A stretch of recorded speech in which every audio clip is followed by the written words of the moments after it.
Welcome to Burning Over the Midnight Amp, where we are dissecting music history, album by album, track by track. And today we are looking into Rachel's Song, which is the fourth track on Vangelis' Blade Runner album from 1994. Please like and subscribe to get notified by other analyses from other tracks from this album. And we also have a podcast where we are discussing the album at length, the recording of the album, how it connects to the movie, and so on. And we have a Patreon where you can view the whole podcast and also join us on listening to the album from beginning to end. My name is Frode. My name is Chris. My name is Øyvind. And let's just start by listening to Rachel's Song.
The fourth track on Blade Runner, Rachel's Song. It's a different direction on the album. Yeah, it's quite other different atmosphere. At least most of the song, but it has parts that are in same style as the rest. And I guess not only the vocal, but the melody, and I guess that's what made some people originally think that this is not a 1982 recording, because it's not in the movie. And there was some speculation, but I saw a guy named Bentley Ousley in a web forum on the Blade Zone fan site, 90s Blade Runner fan site. He had put some investigation into it and found out that the vocalist Mary Hopkins, she did have sessions with Vangelis in 1982. So there This are is some, the only contribution she has. It is. So there are other sources that proves she was present. And of course, in the Future Noir book by Paul M. Salmon, he writes that this is a 1982 recording as well. It's vocals, but there's no lyrics. It's just Mary Hopkins singing along, and does that really beautifully. It's almost like it could have been an old folk tune. It has that folk sense, the folky chord sequence, you could say. And it even includes what is called a Picard third, which is when you have a minor chord that sort of ends in a major chord. And the theme here does that several times, which is very typical for medieval folk ballads, for example. It has that folky feeling to it, but of course, through Vangelis's atmospheric, synthesized view on it, and it creates a pretty amazing track, I would say. What do you think, Eyvind? Well, of course, it starts with the blending of the "Wait for Me" theme, and we have which we discussed previously, the very like Antarctic wind coming into sort of, and you think like feeling like sitting inside of a cave, dripping. There's a little wet. There's a rain element here. It's a dripping sound. It's quite intriguing sound. Goes through the whole track from start to beginning. It's drip, drip, drip. Yeah, I mean, you can't hear it in the middle of the song, but it comes back, and then of course there is this rain element in the movie as well. It makes it a little bit. It's fitting in many ways. I'm not sure. It's not pouring down here, but it's more like, like you said, inside a cave, or I guess in the Blade Runner environment, it would be a leaky roof somewhere, maybe. It would be a leaking roof. Yeah. And the voice is very angelic, or They're captivating. Clear, bright. It's like some sun shining through the rain, or like it's hovering above this more murky background. It is a lighter track on the album compared to many of the others. Not necessarily. I mean, it's Rachel's song. I mean, she is thinking about her past, which, well, is it her past? Yes, I mean, it's there just is this fabrication. Yeah, is it real? Is it not? I mean, it's it's a bit more philosophical, I guess, but it's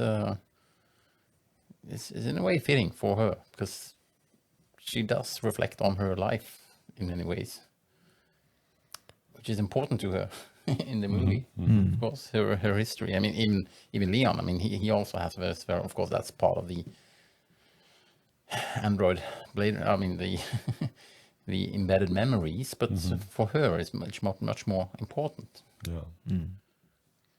She doesn't know that she's a replicant, as the others do. Yeah. That was a spoiler, but well, it's an old movie. It's an old movie. Yeah. Well, can you say something more about Mary Hopkins? Who is she? Yeah, Mary Hopkin, she's a famous singer from Wales. Maybe most known for the song "Those Were the Days" back in 1968, which she recorded for Apple Records, the Beatles record company, after she won a talent show on TV. She's released several solo records, and she's done session work as a background vocalist for several artists: Mark Bolan, Tin Lizzy, David Bowie. Sound and Vision, the track. And she was also married to David Bowie's producer, Tony Visconti, for several years, 71 to 81. She must just have been divorced at this stage, and was also that called Mary Visconti. And I've gone back to Mary Hopkin later, as far as I can tell.